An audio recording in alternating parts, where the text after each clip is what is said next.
name is Taryn Sick, and I am a senior at Pike County Central High School. I have been a member of the ARI Student Senate for 2 years. We are very pleased to have all of you here, and at this time, we ask that you stand while the Belfry High School Chorus sings the national anthem.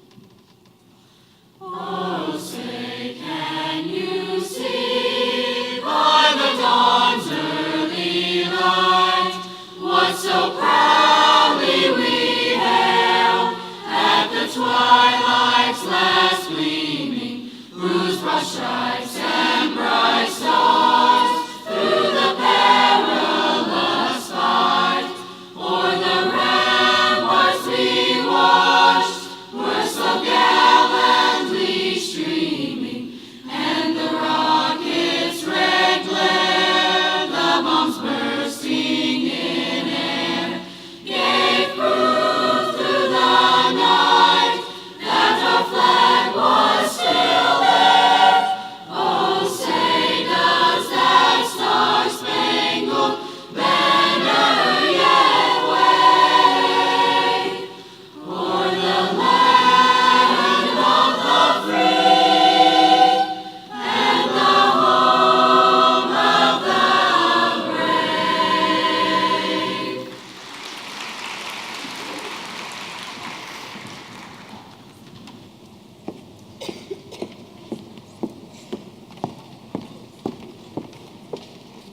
Another round of applause and big thank you to Belfry High Chorus. Before we welcome our next speaker to the stage, I would like to tell you about how students are involved in the Appalachian Renaissance Initiative. Many of you are here to present your innovative practices that are shaping the Renaissance in education in Appalachia. My fellow senators will take the microphone soon to tell you about how students are shaping and transforming Appalachia with real-world solutions. The acronym used to represent the student work is STARS. But before we hear from the other students, we would like to welcome to the stage Dr. Jeff Hawkins to give us a broad overview of all the work that is taking place with the Appalachian Renaissance Initiative. Please welcome to the stage Dr. Jeff Hawkins.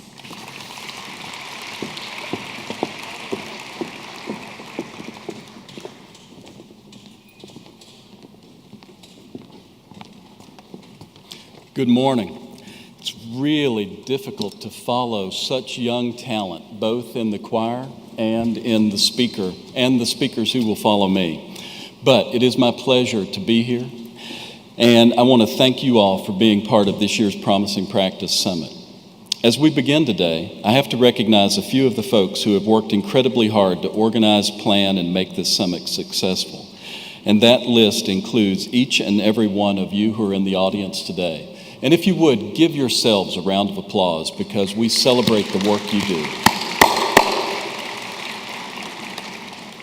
The entire KVEC regional team has contributed significantly to this event, and I'd like them to stand where they are if they're not already, and let us take a moment and recognize their contributions. And you can see them around the room, and many of you know who those folks are.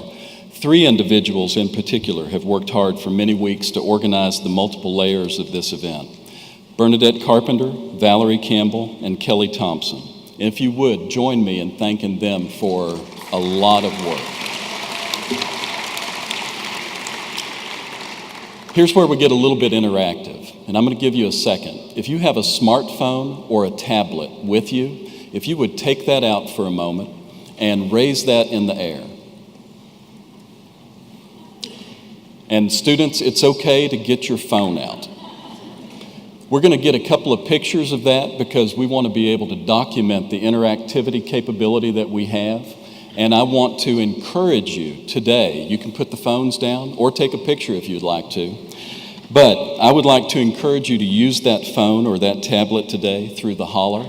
And the Holler is www.theholler.org. If you are not already a member, make that a goal for today to join the Holler and be a member.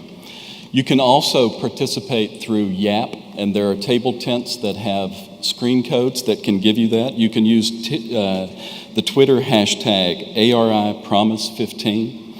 Some of the team who have worked to make the digital layer of the summit possible are Bruce Parsons, Andrew Castle, Willa Johnson, Tanya Turner, and Cameron Wright.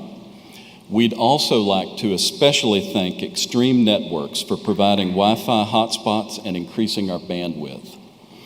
It's an honor to bring you greetings from the Kentucky Valley Educational Cooperative's Board of Directors, from the Appalachian Renaissance National Advisory Board, and the United States Department of Education. As you know, KVEC and the 17 Kentucky school districts represented here were awarded one of 5 national Race to the Top district grants. The Race to the Top district program supports bold, locally directed improvements in learning and teaching that will directly improve student achievement. Awarded programs serve as innovation laboratories, advancing new ways to educate our students. The Race to the Top district program is aimed squarely at classrooms and the all-important relationship between the teacher and the student. We're here today to celebrate outstanding educators and student leaders from across our region. This summit is an opportunity to recognize you for your boldness, your ongoing commitment to excellence, and for being change agents in your community and across the country. This summit allows us all to learn from each other and to build on relationships that address complex challenges with intentional, results-driven solutions. This promising practice is, in great part, about innovation. We're often asked to how we define innovation, and we understand that innovation has evolved into a word that many folks take for granted and use as filler language, without meaningful intent. More often than not, innovation is something people say about you or your work and something you don't necessarily say about yourself. I strongly suspect that the majority of you think of yourselves as problem solvers rather than innovators, since that's what most people who earn the title innovator were trying to do in the first place. Our working definition of innovation is significant positive change. If the word is used lightly or too frequently, we run the risk of diminishing its intent. Sayings like "we innovate every day," "chief innovator," or "innovation pipeline" are inflations. They're popular but misguided. Calling a thing an innovation doesn't make it so. It's just a word, and words can be abused. We have determined 5 habits that we believe true innovative educators possess and that are exhibited by you and the work you have and will share today. These habits are unconscious patterns of behavior that are acquired with frequent repetition. One of those habits, innovators are idea blenders. Innovative educators are like Warhol and Picasso. They steal ideas and concepts from outside of their domain and find ways to infuse those ideas into their work. When faced with a problem, they don't just look at what another teacher does or how another school solved the problem. Idea blenders are using their expertise in education and blending it with expertise outside their field to create solutions that challenge the status quo. Innovative ask their biggest critics for feedback. Change agents in education are surrounded by a supportive group of people that can and will give them honest feedback. No one feels scared or defensive in the exchange because the educator has been intentional in creating a trusting environment where constructive criticism is welcome. They know that ideas go from good to great when shared with others. These individuals are annoyed by yes people and much prefer thought-provoking constructive feedback. They look to their students, their spouse, their boss, their colleagues, the blogosphere, and just about anyone with an opinion willing to help them improve their idea. Innovators fail fast and fail forward. Failing is normally a dirty word in education, but not for innovative educators or students. They know that failure is an imperative part of the creative process. Innovative educators are brave enough to try new ideas in and outside the classroom. They will spend plenty of time standing up to critics and pushing through the red tape just to try out their ideas. This being said, it would be a travesty for them to just quit when it doesn't work perfectly. Innovative educators are good at acknowledging failure and know when it's time to pivot and go in a different direction. Number 4, innovators are passionately curious. If you observe innovative educators in a conversation like we did this morning, if they're with a student or a colleague, you'll see how they become hyper-focused and they ask lots of questions. They are constantly learning. This is also why they are idea blenders, because their curiosity leads them into a new web design class or a subscription to an entrepreneurship magazine. When faced with a problem, they don't fumble, they investigate. They ask lots of questions, really thoughtful questions. This goes beyond a commitment to lifelong learning. It is a habit of always asking why. Number 5, innovators believe in their students. Being a change agent in education is probably one of the most complex jobs out there. Innovative educators possess a commitment for their work that is very similar to the commitment that an entrepreneur has for their startup. Innovative educators are willing to pour their blood, sweat, and tears into each new initiative because they know that it will ultimately improve the educational experience for their students.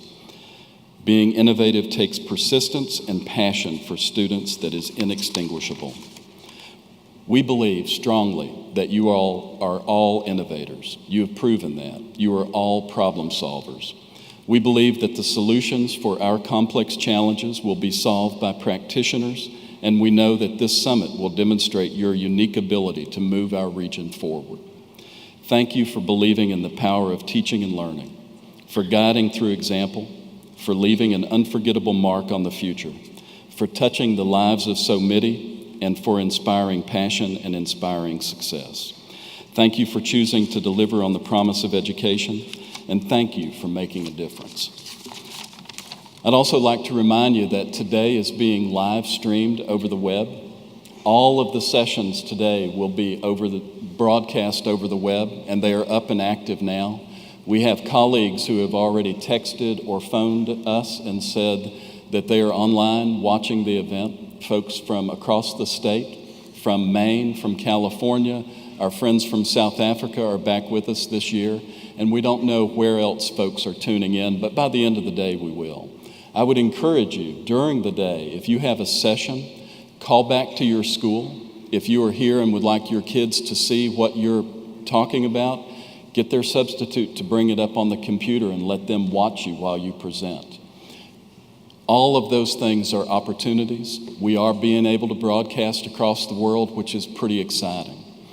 And now, it's my pleasure to introduce Mr. Cameron Wright, who is a former Student Senate member and working with us this year as a gap year intern from Yale. Join me, will you, in welcoming Cameron Wright.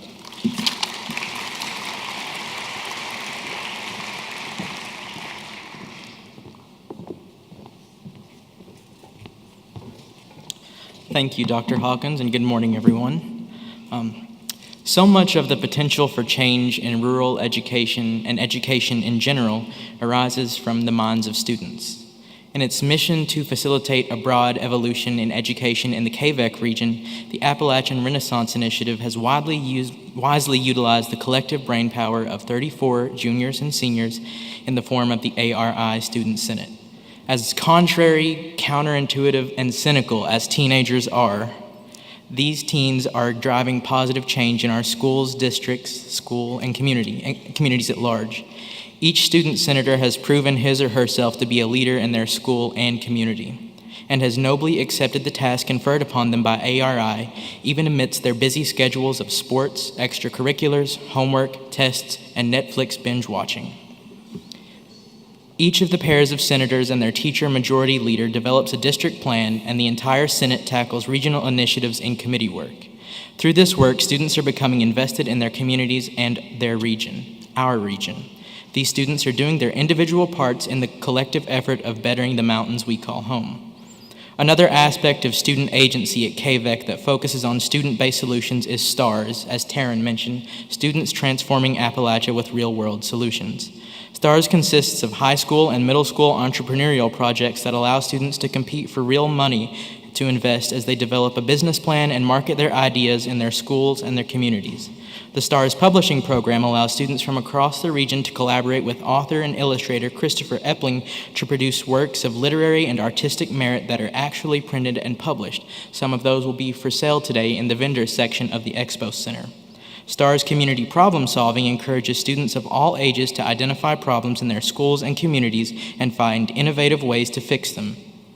I encourage you to take the time today to talk to a student senator, a young entrepreneur, or a published author or illustrator and be inspired by their promising practices.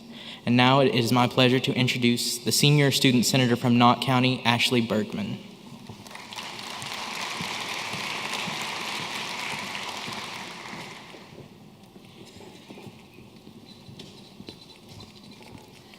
Good morning. I would again like to welcome you this morning and thank you for being a part of our summit today. I am Ashley Bergman, a senior at Knott County Central in Hyman, Kentucky. This is my second year serving as a senator on the ARI Student Senate, and all I can say is wow. What a great opportunity this has been for our students to come together over the last year and share and learn from each other. I can say that personally, it has helped me to realize the value of not only my school, but all of the 17 counties represented in our region. This morning, I want to share with you a little about our entrepreneurial projects for both our middle schools and high schools. Our students have been working hard for STARS, as Cameron mentioned, Students Transforming Appalachia with Real-World Solutions. Thanks to both Moorhead and UPIC for partnering with our students to learn and create real businesses with business plans, marketing programs, and assistance in presentations and awards. Moorhead State University partners with 21 middle schools throughout the region. They have helped students create businesses with real business plans.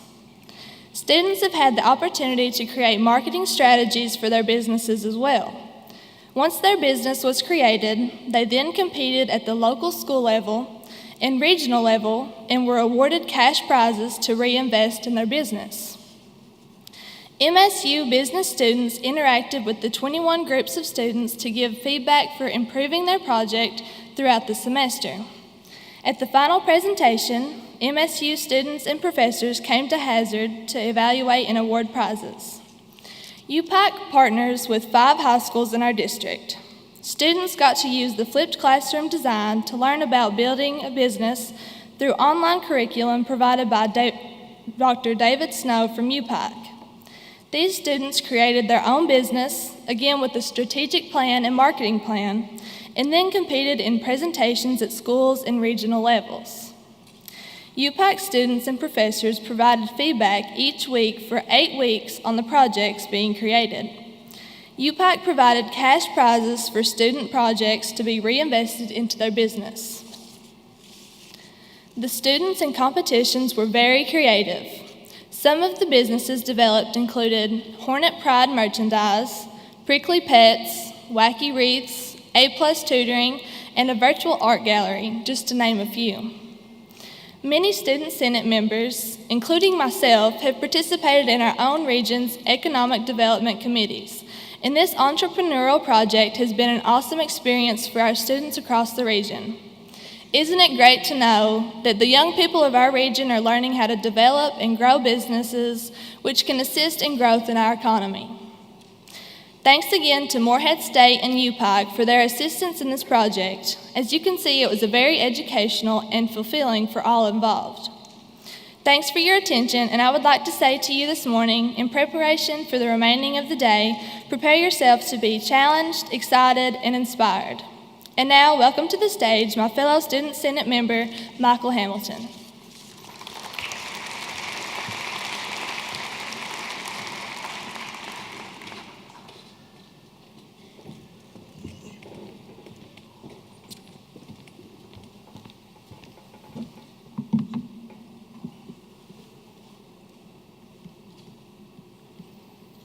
Hello, everyone. Thanks for being here today.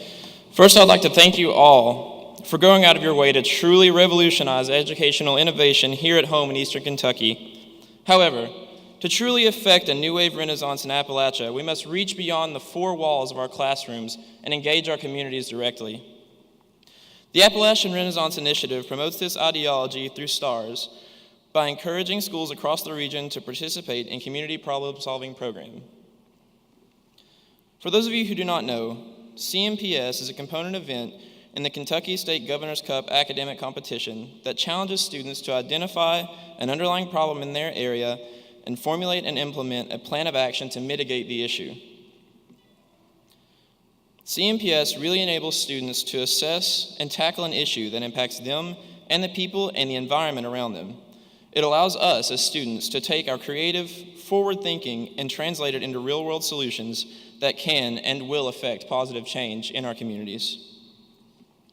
Last year, the KVEC region had several participants in the program who produced great results. Project ranged from business enterprise that involved 2 students developing a cosmetic safety product to agricultural development, which involved a group of students starting a winter garden to supply their school cafeteria with fresh vegetables. The various CMPS projects were presented and judged at the annual Governor's Cup State Competition in Louisville in March. Beyond that, our teams were invited to the International Global Issues Problem Solving Conference, where they competed against over 18 other countries. I would like to take a moment now to recognize and congratulate all the teams who placed at state internationals last year. Of the 8 top teams at the state finals, 6 were KVEC members.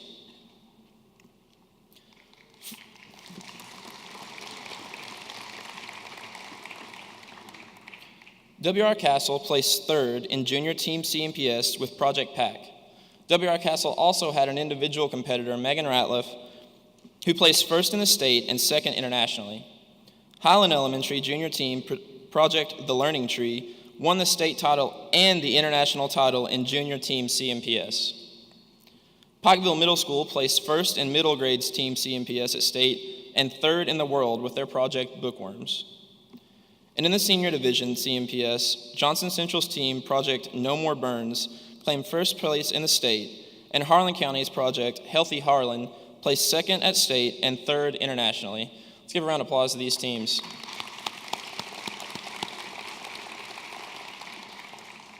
These are all amazing accomplishments, obviously, so I'd like to take a moment to thank all of the coaches, teachers, administrators, and community leaders who helped our teams amount to such great success. This year, we hope to continue this same amazing work within our communities. In fact, in order to expand the program, we established a CMPS subcommittee within the Student Senate. We hope to actually implement a region-wide collaborative project that will implement the KVEC region and its constituents and beyond.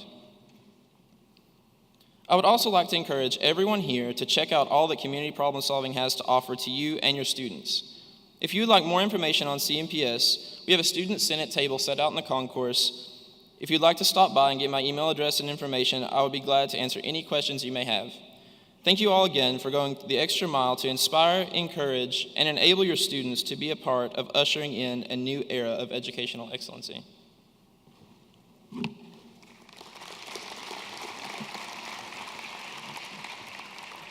I'd like to introduce Taryn Sick again. She's going to come back up.